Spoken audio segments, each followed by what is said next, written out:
Ghanshyam લાખાણીજી, welcome sir. સુરતની હવામાં આજકાલ શું દેખાઈ રહ્યું છે તમને? કોરોના અંતર્ગત પછી લોકોના હાડ મરી ગયા છે. સ્વીકાર ભાવ જેવો હોવો જોઈએ પરિવાર. માણસ જ્યારે બધા જોબ ખોઈ બેસે ને ત્યારે છેલ્લે જઈને કે ભગવાન સારા સાચા કરી દેજે. ઘણીવાર પ્રશ્ન એવો થાય કે ભાઈ એની સામે કરવું છે, એ તો પથ્થરની મૂર્તિ છે, એ થોડો સાંભળવાનો છે. દીકરો મા બાપની સેવા કરે, પણ જ્યારે પુત્રવધુ જ્યારે એક સસરાની સેવા કરતી, કર્મના સિદ્ધાંતમાં ભગવાન કૃષ્ણે પણ અર્જુનને એમ કીધું છે, બધું છોડીને મારી પાસે આ. પૈસા આપવાથી કઈ કર્મ નથી ખીલતું. લોભ લાલચ એટલે હવારે આપણે જાગીને એટલે હું તો એમ કહું છું, કાંઈ ન થાય તો કાંઈ નહીં, નડવાનું બંધ કરી. મોરારી બાપુને બે શબ્દોમાં વર્ણવા હોય તો કઈ રીતે વર્ણવી શકાય? એને તો મોરારી બાપુ કયોક, શ્રી કયોક, પરમ કયોક, ફલાણું ફલાણું, બાપુ બાપુ. પણ અત્યારે તો બધા એટલા પ્રવચનો અને ભાષણબાજીમાં આવ્યા છે કે વિશ્વમાં શાંતિ હો, જગત કા કલ્યાણ હો, પણ અશાંતિ તમે લઈને આવ્યા છો. અશાંતિ તમારામાં છે, નેગેટિવ તમારામાં ભરેલું છે. તમે શાંતિનો શું સંદેશો આપવાના? તમે કોઈ પણ માણસને ખબર છે કે હું છેતરાઉં છું ને સામે વાળો મને છેતરે છે, અને આપણે છેતરાઈ જાય. અસંખ્ય અત્યારે એવા કલાકારો હું ગણાવી શકું, નામ નહીં લો, પોતાના ડાયલોગ્સથી, ફેન્સી બાજીથી મિત્રતાઓના કોલર ચડાવેલી મિત્રતા કરી દીધી છે. પણ જ્યારે મંચ ઉપર બેઠા પછી માણસ વિવેક ખોઈ બે છે. શરીર મિત્ર સૌ મળે, તાળી મિત્ર અનેક, સુખ અને દુઃખ જેના પર વારીએ, એ તો લાખણ મેં ખોઈએ. જિંદગીમાં પ્રોબ્લેમ તો ઊભા રહેવાના જ છે, પણ એમાં હસી કેટલાય કે મુસ્કુરાહટ પોતાના મુખ ઉપર કેટલા લાવી છે કે બહુ ઓછા માણસો. વગર કામે હસવું એ પણ યોગ્ય નથી.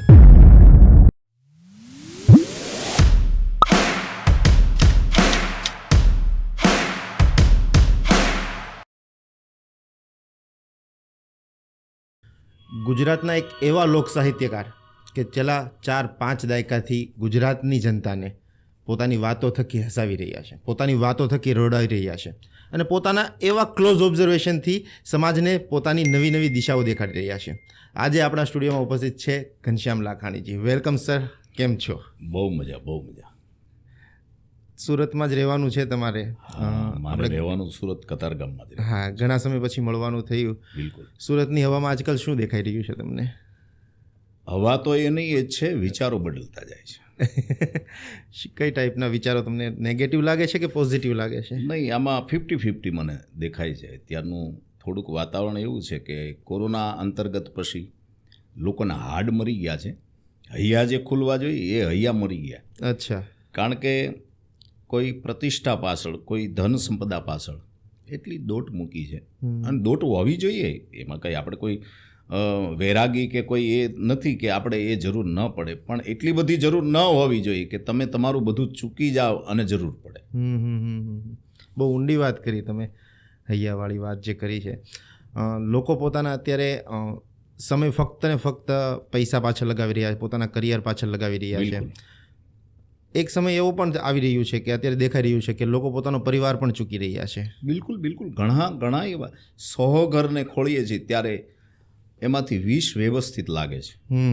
80 પોતાનું ઘણું ખોઈ ચૂક્યા હોય, અને ઘણું હજી ખોઈ રહ્યા છે. આવો ભાસ સતત રહ્યા કરે છે, અને આપણી દ્રષ્ટિથી જોઈએ તો ઘણું આવું થતું રહે છે. પરિવારો છૂટા વધુ પડી રહ્યા છે એનું શું મૂળભૂત કારણ લાગે છે? મૂળભૂત કારણ એક તો સહન શક્તિ ઘટી છે. સ્વીકાર ભાવ જેવો હોવો જોઈએ પરિવારનો, એ પરિવારમાંથી સ્વીકાર ભાવ ઘટતો જાય છે. પછી આપણે લગભગ દોષ બીજાને દેતા હોય છે, પણ જે કાંઈ વાતાવરણ ઊભું થતું હોય એ ઘરના આંગણેથી થતું હોય છે.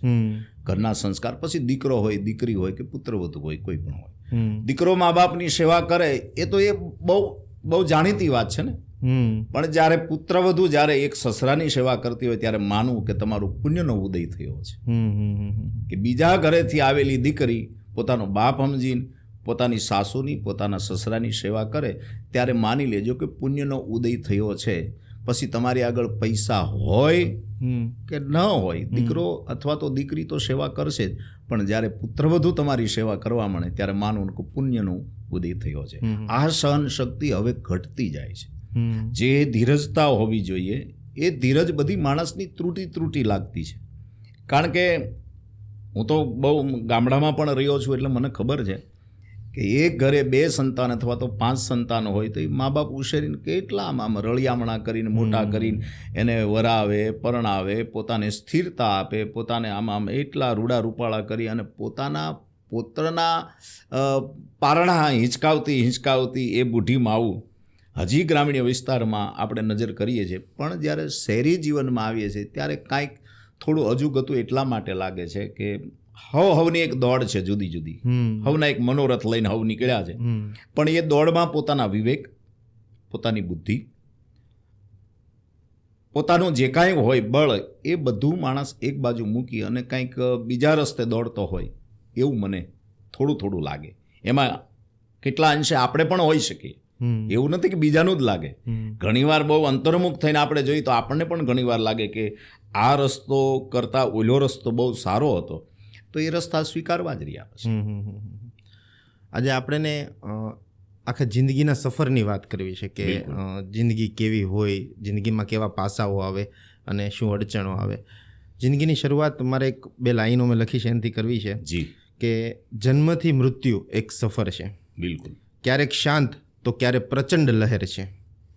હું ચાલું છું છતાં લાગે છે ક્યાંક ઊભો છું. ખબર નહીં કર્મના હિસાબમાં સાચો છું કે ખોટો છું. બિલકુલ. આજુબાજુ જોઉં ને તો લાગે છે સફળતાનો સ્તંભ ક્યાંક ટૂંકો છે, ક્યાંક મોટો છે. હા, પણ સાચવવું જીવનનું બેલેન્સ એ ખાસ મહત્વનું છે. બિલકુલ.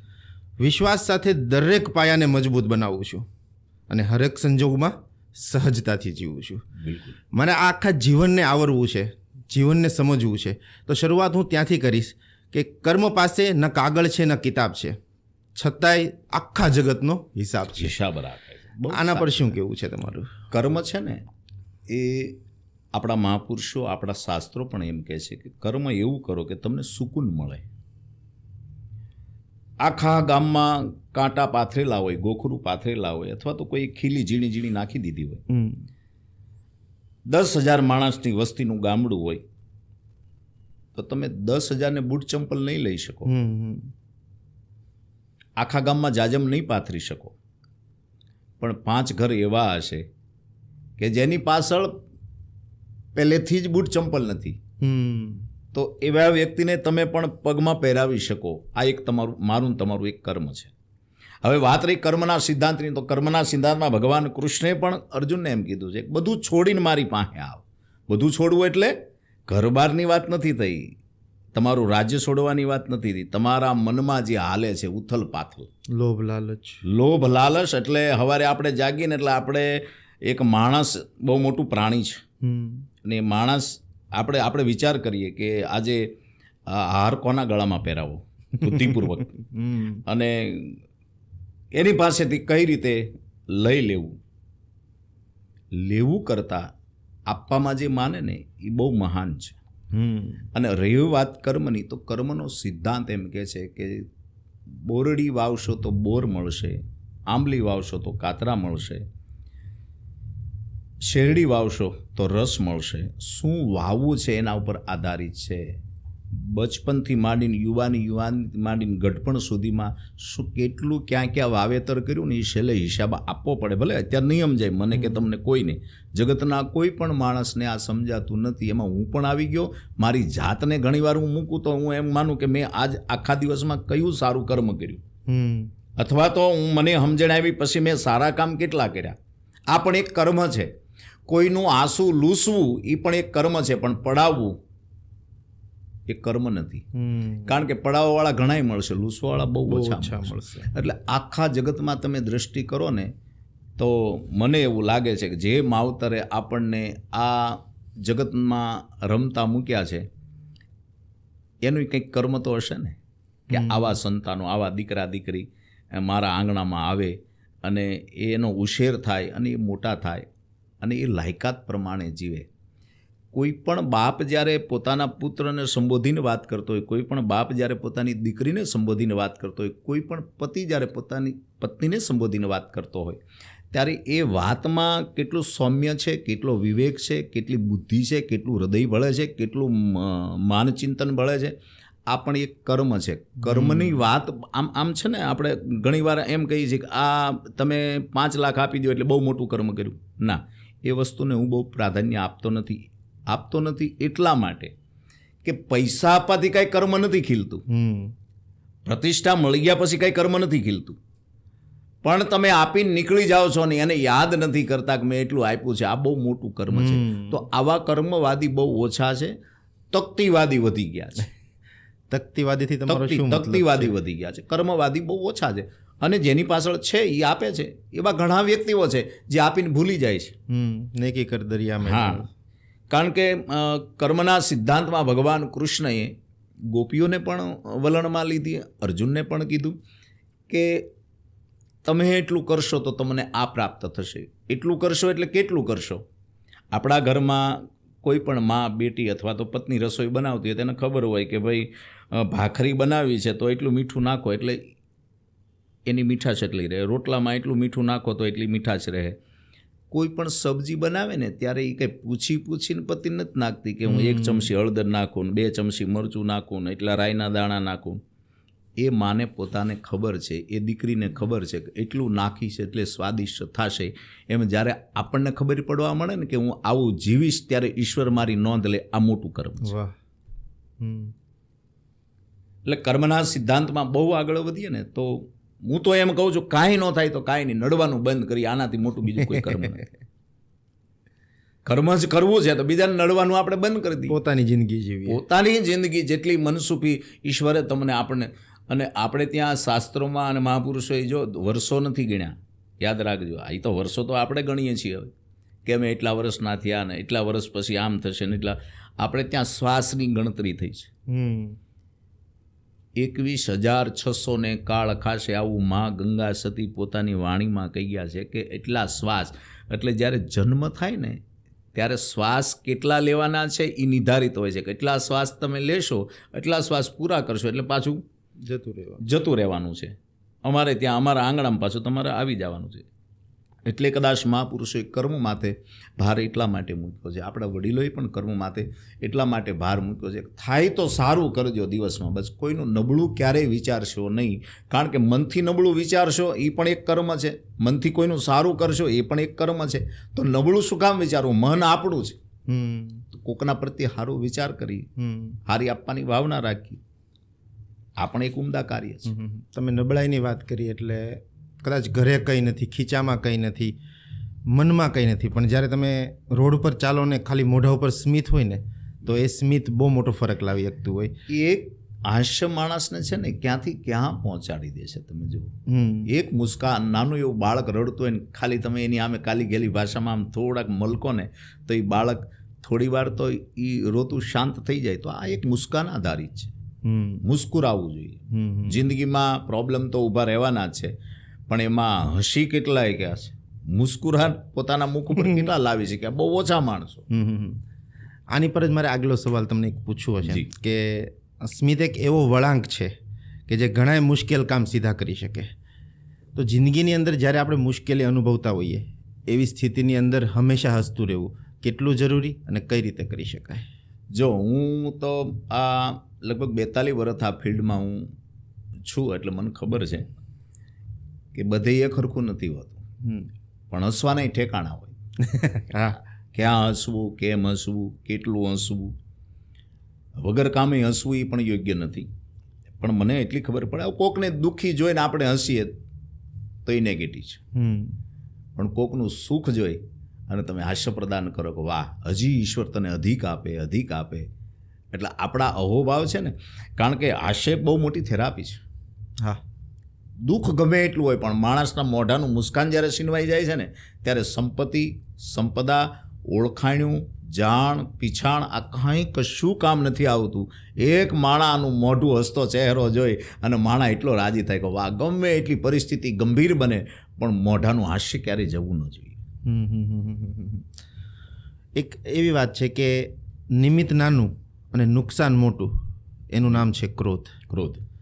ક્રોધ માણસને કઈ રીતે બદલી શકે છે, પોતાની જિંદગી કઈ રીતે બદલી શકે છે? જો ક્રોધ વિશે તો હું ઘણીવાર આમ તો ડાયરામાં કહી ચૂક્યો છું. અને હમણાં મેં સંત ભક્ત શ્રી સંત ભક્ત ચરિત્ર કથા શરૂ કરી, એમાં પણ એક સેન્ટેન્સમાં હું એક વાતમાં બોલતો હતો કે ભાઈ આપણા મહાપુરુષો, ખાસ કરીને મને જે ગમતા મારા હૃદયના એવા ઘણા મહાપુરુષો છે, દાખલા તરીકે મોરારી બાપુ, તો એ ઘણીવાર કથામાં કહે છે કે ભાઈ સૂતી વખતે ક્રોધ ન કરવો. સૂતી વખતે તમે જ્યારે તમારા કક્ષમાં, તમારા બેડરૂમમાં જાઓ છો અને તમે ક્રોધ કરીને હુવો છો ને તો સવારે તમારી જાગૃતિ ક્રોધમય જ હોય છે. એક સૂતી વખતે ક્રોધ ન કરવો, એક જમતી વખતે ક્રોધ ન કરો, કારણ કે આપણે ત્યાં અન્નને પણ બ્રહ્મ કીધું છે. એટલે જે કોળીઓ માની લો કે મીઠું ઓછું છે, ખારાશ વધી ગઈ છે, ખટાશ વધી ગઈ છે, તીખાશ વધી ગઈ છે, તો ખાઈને પછી કહેવું કે આમાં એટલો પ્રોબ્લેમ હતો, પણ ખાતા ખાતા ક્યારેય એમ ન કહેવું કે આમાં આમ કરી નાખ્યું ને તમે આમ કરી નાખ્યું. એટલે ખાતી વખતે ક્રોધ ન કરવો, સૂતી વખતે ક્રોધ ન કરવો, અને કોઈ નાનું બાળક અથવા તો વડીલ હોય એની સામે ક્યારેય ક્રોધ ન કરવો, કારણ કે ક્ષણિક ક્રોધ એ સામે તમારું તો આપણું તો નુકસાન છે જ, પણ સામેવાળાનું બહુ મોટું નુકસાન છે, બહુ એટલે બહુ મોટું નુકસાન છે. ઘણીવાર આપણે વાકસતામાં કહેતા હોય કે ભાઈ નાકમાંથી આવેલી શીખ આપણે અપશુકન માનીને કે ભાઈ આપણે કોઈ સારા કામમાં જતા હોય ને શીખ આવે તો એ અપશુકન ગણાય. પછી 2 બકરી બાંધતી હોય ને એની આમ ઢીક જે આમાં માથા ભટકાડે ને, નાકની શીખ, બકરીની ઢીક, અને આપણે બધાય 2 વ્હીલ રાખેલા છે એટલે આપણે બધાને ખબર છે ઓશિતાની છટકેલી ગાડીની કીક નળામાં વાગે એટલે પછી આપણને આપણા દાદાને ન જોયા હોય, એના દાદાને ન જોયા તો આપણને સ્મૃતિ થાય કે ઓહો એ બાપા.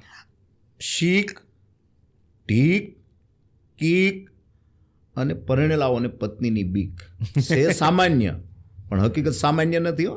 હા, અંદર ખાને તપાસ કરો ને તો બહુ મોટું વર્જન છે આનું.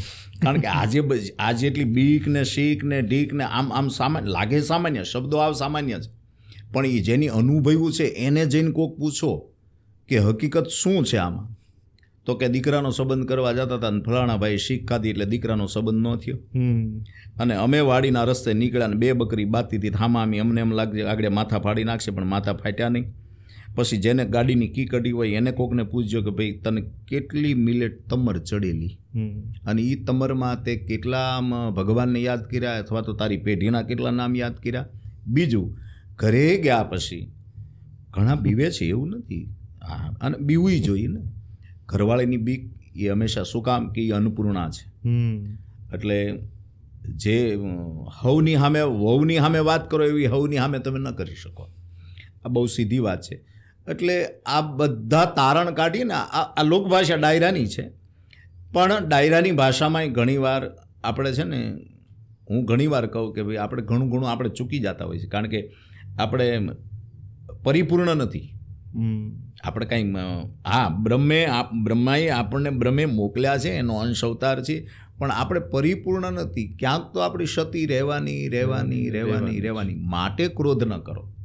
ક્રોધ કરવાથી ફાયદો નથી, ક્રોધ કરવાથી અનરાધાર આપણું તો નુકસાન છે ને સામેવાળાનું બહુ નુકસાન છે. એક એવું સેન્ટેન્સ પણ છે કે આપણે બહુ રેપિડલી જઈએ છીએ, બહુ ફાસ્ટ જઈએ છીએ સમજવા માટે જિંદગીને. એની અંદર જિંદગીમાં દરેક પાસાઓની અંદર એક શબ્દ બહુ કોમન હોય છે, આપણે હમણાં વાત પણ કરી છે કે સફળતા. બરાબર, સફળતા ઉપર આપણે વાત કરવી હોય કે સફળતા હંમેશા સમય માગે છે, અને સમય હંમેશા ધીરજ. જિંદગીની અંદર ધીરજ કેટલી જરૂરી? જો ધીરજ ધર્મ મિત્ર યરુ નારી આપત કાલ, રામાયણની ચોપાઈ છે. ધીરજ ધર્મ મિત્ર અને નારી. ધીરજ ક્યાં રાખવી? કોઈ પણ કાર્યમાં આપણે કોઈ પણ કાર્ય કરીએ અથવા તો કોઈ પણ બિઝનેસ કરવા જતા હોય, આપણને જે વસ્તુની ખબર નથી ને આપણે 2 પગલાં ઉતાવળા ભરી જઈએ એટલે અટવાવાના એ પાકું છે. એટલે આમાં પહેલી ધીરજ જોઈએ. ધીરજમાં શું કરવાનું? કોઈ બુદ્ધિ કૌશલ્ય માણસ હોય એની સલાહ સૂચન, કોઈ વડીલોની સલાહ સૂચન, આને લ્યો ભાઈ આ કરવું છે તો આમાં શું કરવું પડે. કારણ કે કાસબાની હાલે હાલશો તો જ પ્રગતિ કરશો. હરડાની હાલે જેટલા હાલ્યા છે, દહકો છે ને કા 10 વર્ષનો હોય ને કા 10 દિવસનો જ હોય, દસકો કાયમિક ટકતો નથી, યાદ રાખજો. અને એ મેં આ નરી આંખે ઘણાનું જોયું છે કે સંપૂર્ણપણે પૂરું પણ થઈ જાય. એટલે ધીરજ, પછી આવે ધર્મ. માણસ પોતાનું ઈષ્ટ જે પણ હોય તે, જેને માનતો હોય, જે ઉપાસના કરતો હોય, ધર્મને ધારણ કરીને જે માણસ હાલે ને એ ધીરજવાન બને. ધીરજ ધર્મ, પછી મિત્ર. મિત્રના પ્રકાર છે, તમે જુઓ. મિત્ર મારે છે ને મિત્ર તારે છે. હા, એટલે મિત્ર કેવો કરવો? 50 મિત્રોની જરૂર નથી, 5 જ મિત્રો રાખવા જીવનમાં. હું તો યુવાનોને ઘણીવાર કહી શક્યો છું, કારણ કે મેં જે મિત્રો કર્યા છે એ મને ખબર છે. કારણ કે મને ઘણા પ્રશ્નો કરતા કે પરિસ્થિતિ ગંભીર બને ત્યારે મેં કીધું કોઈ બાજુમાં આવતું નથી, અને જેને બહુ નજીકના માન્યા હોય ને એ તો બહુ આઘાવ્યા જાય છે.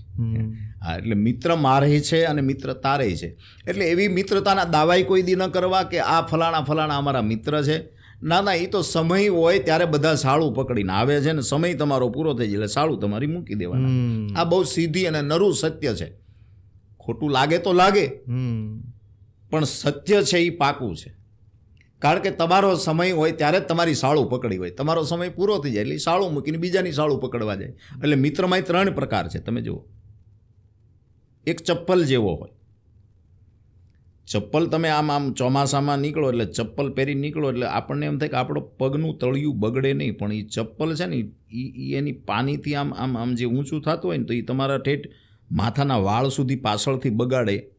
આવો એક પ્રકાર છે. છાંટા ઉડાડીને તમારો આખો શર્ટ બગાડે, એક પ્રકાર આવો છે. બીજો એ બૂટ જેવો, એ તમે કદાચ બહુ ગંદકીમાં અથવા તો બહુ કીચડમાં જાઓ તો કદાચ એમાં એ તમારો પગ ન બગડવા દે, લપસે પણ નહીં, અને તમને કાંઠે લાવીને મૂકી દે, પછી નીકળી જાય. પણ ત્રીજો મિત્ર છે 2 પાણીના બિંદુ જેવો છે.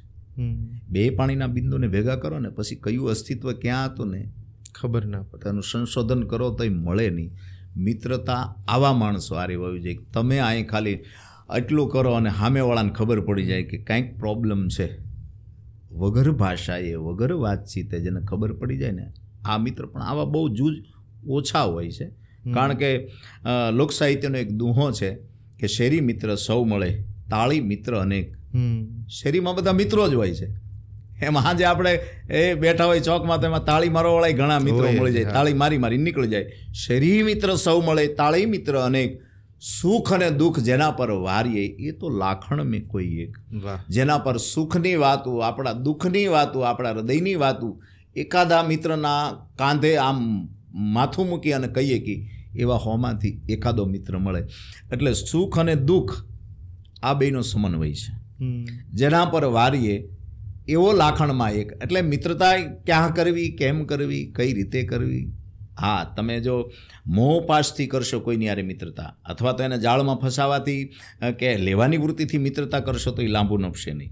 જેમ કે કોઈ બિઝનેસ કરતા હોય ને આપણે એમ કે ફલાણા સાથે આપણે બિઝનેસ કરવો છે, પણ બિઝનેસમાં એને ઘાટો પડે અને આપણી પાવલી હાટું થઈને એના બારાના ખોટા થાય અને આપણને લાભ થાય તો એ ધંધો પણ સુકૂનવાળો નથી, એ મિત્રતા પણ સુકૂનવાળી નથી. એટલે જોઈને હોરીએ જાત્યું ને બીબા વિના પડે નહીં ભાત્યું. એટલે માણસની બહુ તપાસ કરવી પડે.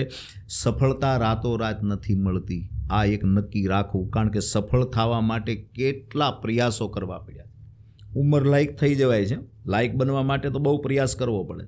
ઉંમર લાયક તો કાંઈ ન કરો તો 80 વર્ષ જીવી જાઓ, એટલે ઉંમર વધતી જ જવાની. પણ લાયક બનવા માટે કેટલા પ્રયાસો કરવાના. સમાજની સામે, રાષ્ટ્રની સામે, ગામની સામે, તાલુકાની સામે, શરૂઆત ઘરથી, પછી કુટુંબથી, આ બધા પ્રયાસો કરવાના કે અમે આ ન કરીએ, અમે આમ છીએ, અમે આ ન કરીએ એમ. પણ બોલેલું બધાય કાંઈ પાળતા નથી.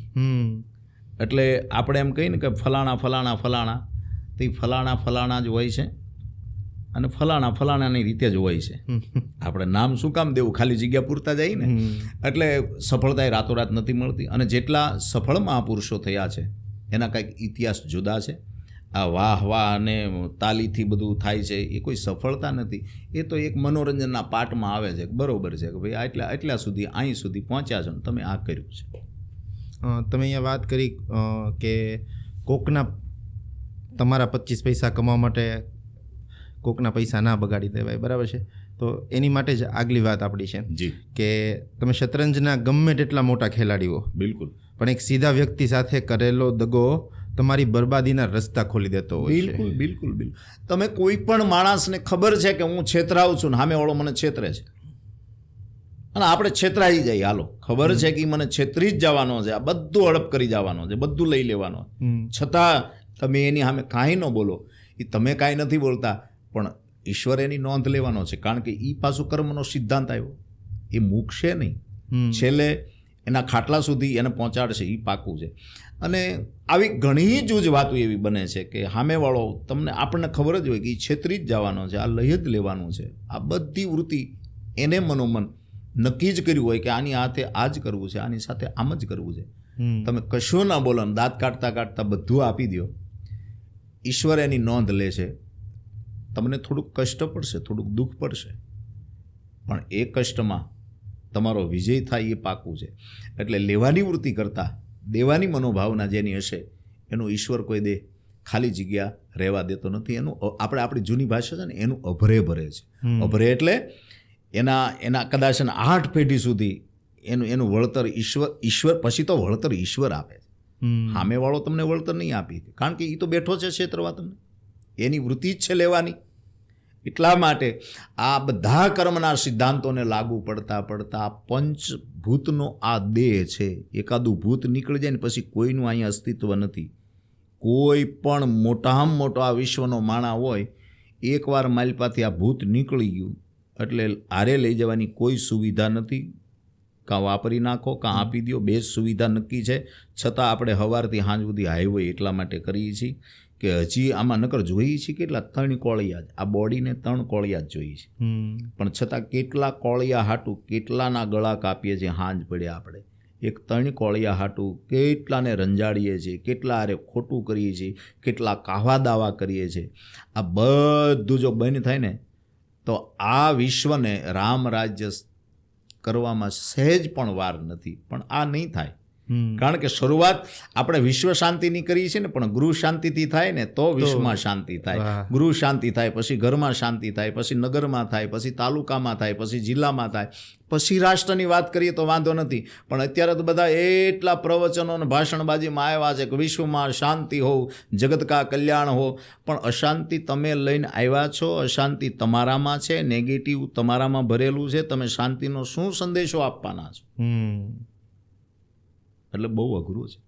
સમય બહુ સારો છે, પણ જો વ્યતીત કરતા આવડે તો સમય બહુ સારો છે. વ્યતીત કોની આરે કરવો કે 5 ભાઈબંધો એવા હોય. હું તો ઘણીવાર જાહેરમાં બેનું દીકરીઓ નહીં, ઘણીવાર હું કહેતો હોઉં છું કે તમારી બેનપણી એવી હોવી જોઈએ કે દી હાથમાં તમને ઘરે મૂકી જાય, દી હાથમાં પછી બહાર લઈ જાય તમારી બેનપણી ન હોય, તમારી સહેલી ના હોય. દી હાથમાં એ પહેલાં તમને તમારા ઘરે મૂકી જાય, આ તમારી હાચી સહેલી. એમ યુવા વર્ગને પણ હું ઘણીવાર કહેતો હોઉં છું કે 5 મિત્રો તમે ભેગા થાઓ અને કાંઈક એવું કામ કરો કૌશલ્યવાળું કે તમારા મા બાપને પ્રાઉડ થાય કે ના અમારા દીકરા. પણ એવું કામ ન કરતા કે મા બાપને ઘણીવાર નીચું જોવું પડે. એટલે આ બધા કર્મના સિદ્ધાંતોમાં લાગુ પડતી આ બધી વાતો છે. પછી તો મેં કીધું એમ કે પંચતત્વનું ખોળ્યું છે, બધાને એક હરખું નથી મળતું. તમે જુઓ, હા, પાછું ઈશ્વર જ્યારે જન્મ આપે છે ત્યારે બધી પ્રોપર્ટી સાથે જન્મ આપે છે. હા, પછી તો જેમ જેમ આપણી શરીરનો વિકસિત થાય એ બધા વિકસિત થાય છે. પણ વિકસિતની આરે આપણે કેટલો વિકાસ જીવનનો કર્યો એ આપણે જોવાનું છે. આધ્યાત્મિક રીતે અથવા તો બિઝનેસની રીતે આપણે કયા ચોકઠામાં આપણું મન પ્રવૃત્ત થયું છે એની ઉપર આખું જીવન આધારિત છે. તમે એક કલાકાર છો, એક લોક સાહિત્યકાર છો. જે જગ્યાએ આપણે બેઠા હોય ને એ સ્ટેજની એક માન મર્યાદા હોય. બરાબર છે.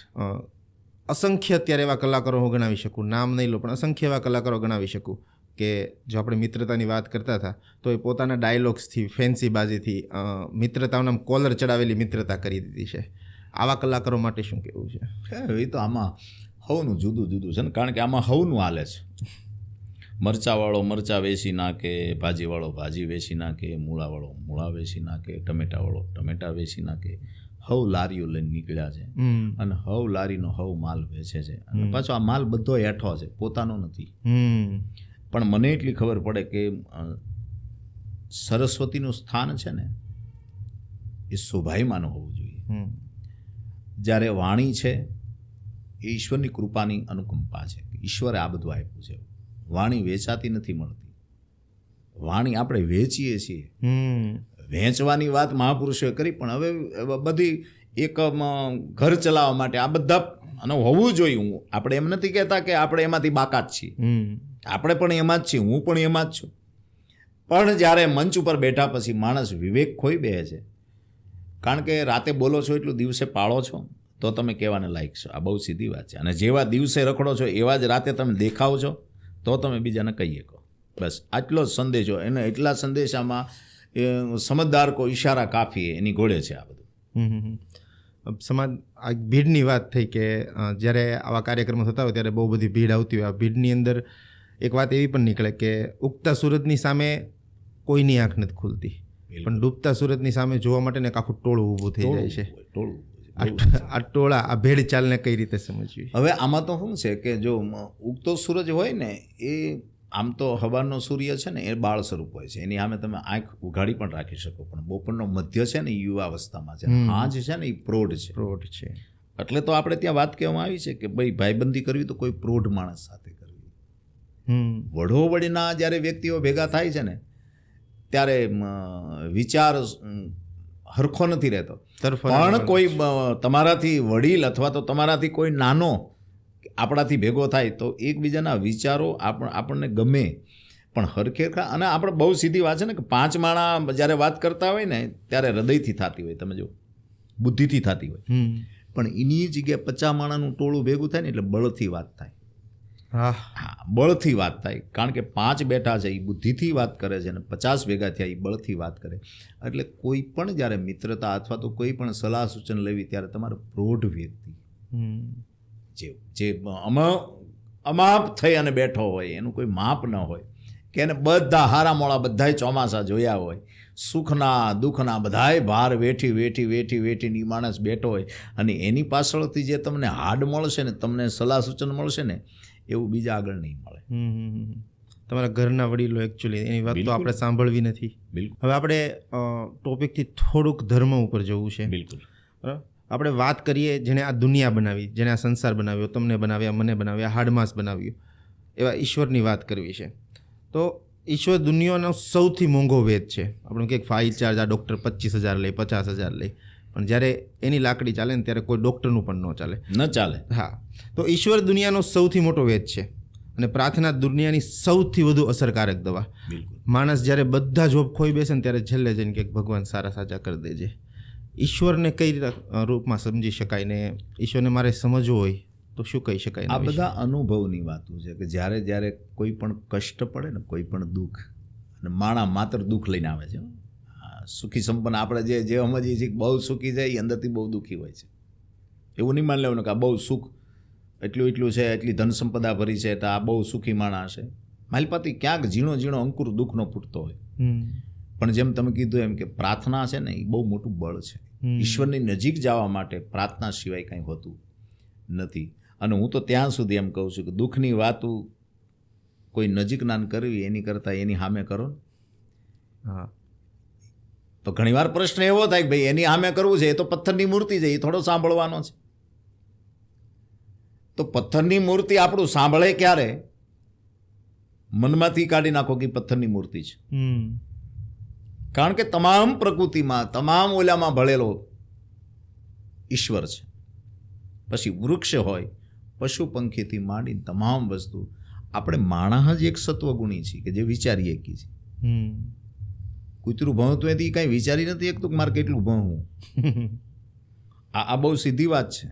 માણા વિચારીએ કે મારે સામે બોલવું કે ન બોલવું. એમ જ્યારે કોઈ પણ કષ્ટ આવે ને ત્યારે એની સ્તુતિ કરવી, બસ મને એટલી ખબર પડે.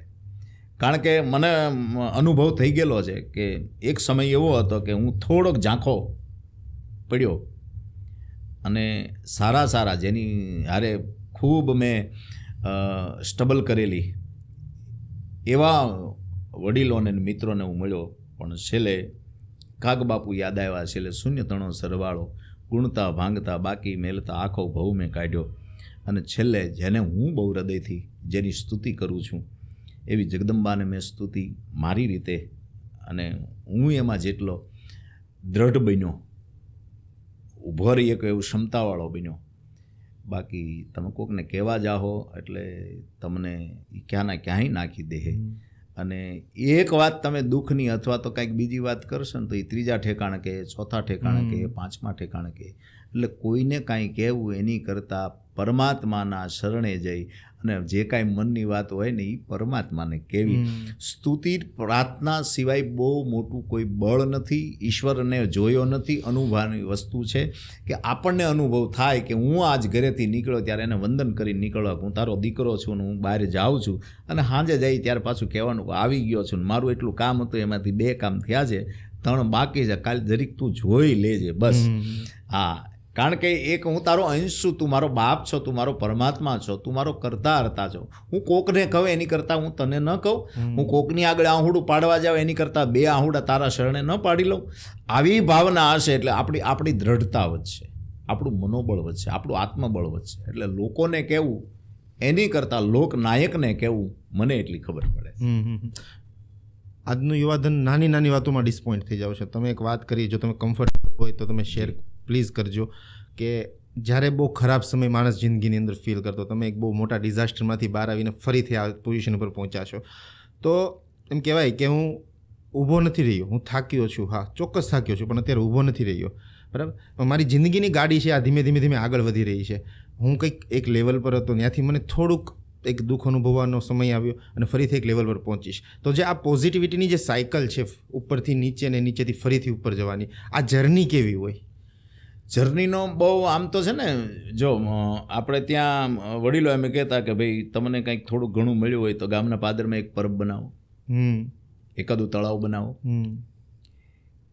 એકાદી કંઈક એવી કુટિયા બનાવો કે લોકો તડકામાં વિશ્રામ કરીએ. કે એમાં જર્નીની સફર આવી છે.